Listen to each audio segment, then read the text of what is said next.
Hello everyone.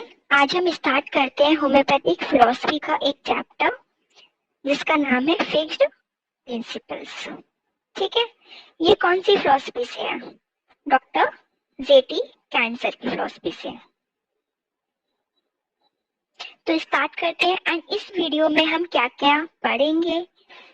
सबसे पहले हम फिक्स्ड प्रिंसिपल्स की डेफिनेशन देखेंगे।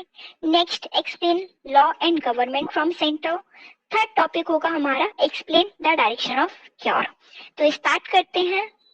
Define fixed principle. Fixed principle होता क्या है एंड हमारी होम्योपैथी कौन सी प्रिंसिपल्स पर बेस्ड है।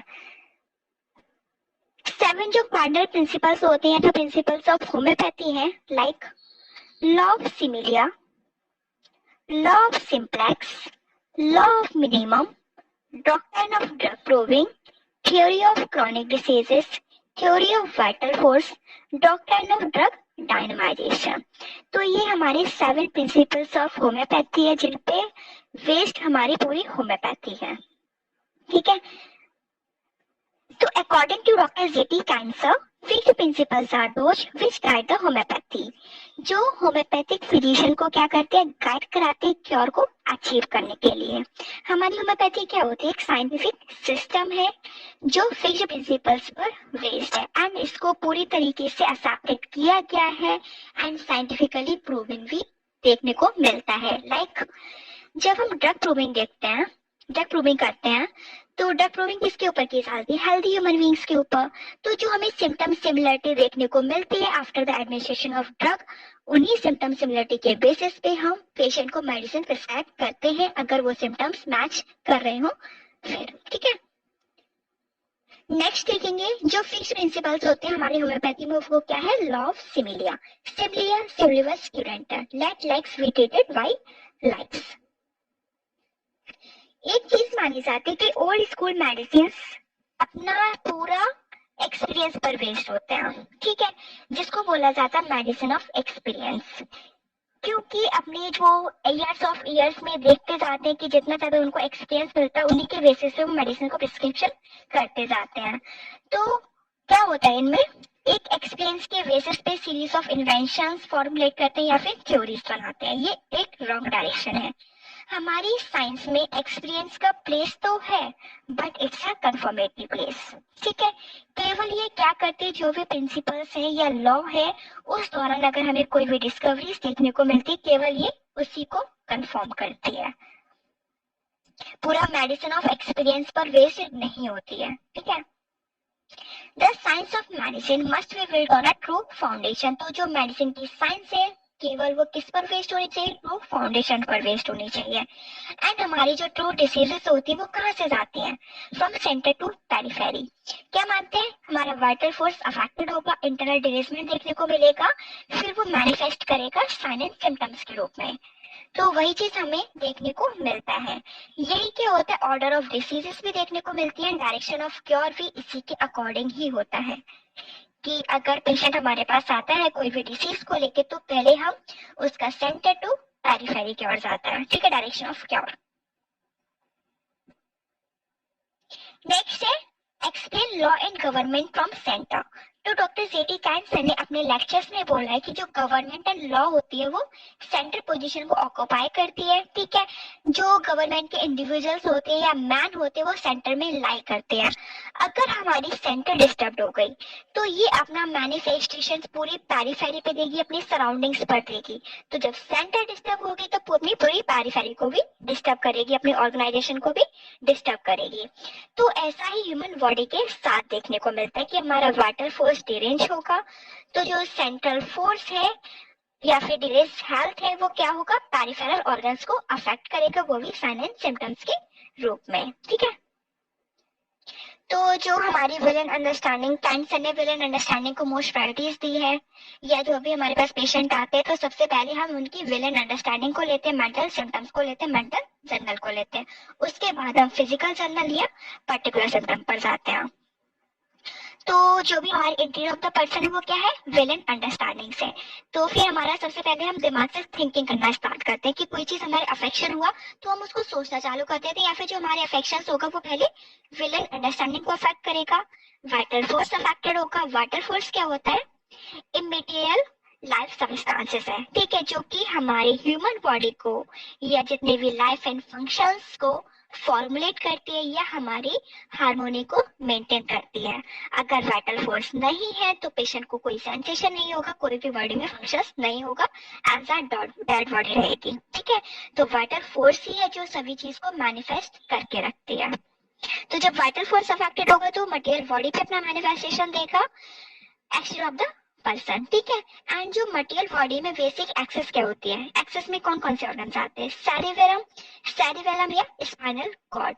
तो ये जो तीनों होते हैं वो नर्व्स के थ्रू कनेक्टेड होंगे, ब्लड के थ्रू कनेक्टेड होंगे, and every cell of the body में ये अपने मैसेज को ट्रांसफर करते हैं। जो भी इनके पास मैसेज आएगा, कनेक्शन आएगा, वो सभी सेल्स में ट्रांसफर होता रहता है। तो वही चीज है, हर एक चीज हमारी सेंटर टू पेरिफेरी आती है। मैन जो होता है वो प्रोटेक्टेड कहाँ से होता है, अपनी स्किन के थ्रू प्रोटेक्टेड होगा या आउटवर्ड टू सेंटर प्रोटेक्टेड होता है। तो एक एग्जांपल लेते हैं हम इम्यून सिस्टम का, कि जब भी हमारी फॉरेन बॉडी आती है, कोई भी पैथोजेंस आते हैं, तो हमारा इम्यून सिस्टम तैयार रहता है अपने WBCs के साथ कि आओ भाई हम भी लड़ाई करने को तैयार है, तो बस आके हमला तो करो हम पे। तो वही चीज हमें देखने को मिलती है। एंड जो ट्रू डिसीजेस होती है वो कौन सी होती है, मियास्मेटिक डिसीजेस होती है। नेचर ऑफ द सिकनेस ये कैसे एक्सेस करता है कि सबसे पहले हमारा इंटीरियर डिसऑर्डर होगा, ठीक है, फिर वो एक्सप्रेस होगा साइन एंड सिम्टम्स के रूप में। एंड जो हमारी होम्योपैथी वो किस पर बेस्ड है, टोटलिटी ऑफ द सिम्टम्स के बेसिस पर बेस्ड है, कि जब भी हमारे पास पेशेंट आता है तो हम उसकी पूरी केस टेकिंग करते हैं, तो उसके थ्रू हम क्या करते हैं, टोटलिटी ऑफ द सिम्टम्स को बनाते हैं। उन्हीं के बेसिस पे जो भी हमें मेडिसिन निकल के आएगी सिम्टम सिमिलरिटी के बेसिस पे, वही हम मेडिसिन को प्रिस्क्राइब करना होता है, ठीक है। तो जो हम फिक्स प्रिंसिपल्स में या फिर डॉक्टर जेटी कैंसर ने अपनी होम्योपैथिक फिलॉसफी में aphorism number 3 and aphorism number 4 का एसेंस पूरा फिक्स प्रिंसिपल्स में डाला है, ठीक है। जो कि एफोरिज्म 3 क्या बताता है, qualification of the physician, and aphorism 4 क्या बताता है, प्रिजर्व ऑफ हेल्थ, या जो भी हमारे में ऑब्स्टिकल्स आ रहे रिकवरी में उनको कैसे क्योर करना है।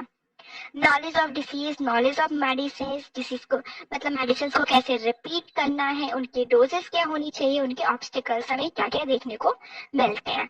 तो ये सभी चीज फिजिशियन को परसीव अच्छे से होनी चाहिए। तो in perceiving what is to be cured, one must from general to particular. तो जब भी हम केस टेकिंग करते हैं या फिर जो सिम्टम्स के बेसिस पे मेडिसिन देते हैं, तो सबसे प्राइम इंपोर्टेंस हम किसको देते हैं, जनरल सिम्टम्स को, उसके बाद हम पर्टिकुलर सिम्टम्स की तरफ आते हैं। फिर हमें ये भी नॉलेज होना चाहिए, परसीव होना चाहिए कि रेमेडी में क्या ऐसी चीज है जो पेशेंट को क्योर कर रही है, और हम पेशेंट को एज अ होल ट्रीट करते हैं, ठीक है, जैसा कि ड्रग प्रूविंग में देखने को मिलता है या उनके प्रिंसिपल्स के थ्रू हमें सीखने को मिलता है। Physician must know how to adopt the remedy, कैसे रेमेडी को अडॉप्ट करना है उसकी सिकनेस में, या कैसे मेडिसिन को प्रिस्क्राइब करना है।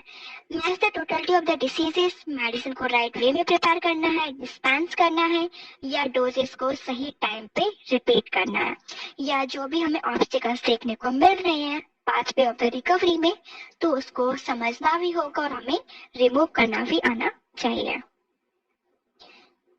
नेक्स्ट टॉपिक हम इसमें पढ़ते हैं एक्सप्लेन लॉ ऑफ क्योर। तो डॉक्टर हेयरिंग्सन ने डायरेक्शन ऑफ क्योर को बताया गया कि क्योर हम किस ऑर्डर में मानते हैं, फ्रॉम सेंटर टू पेरिफेरी। अगर हमें अफेक्शन देखने को मिलता है, मीन्स क्योर देखने को मिलता है, तो वो भी हमारा क्योर है। Within outwards, above downwards, from more important organ to less important organs, in reverse of the order of the appearance.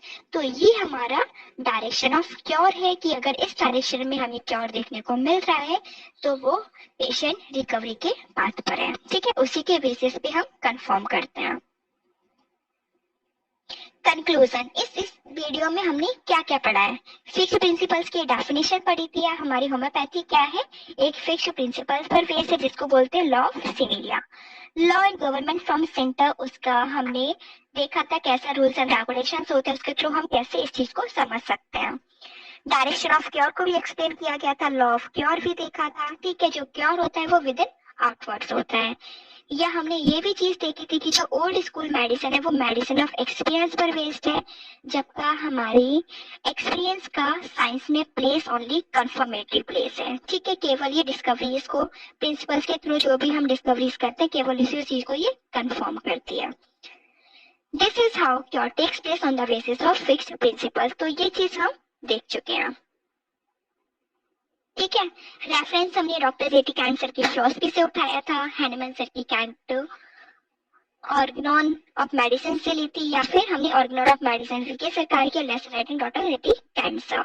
अगर आपको मेरी वीडियो पसंद आई हो then like share and subscribe my channel. Thank you.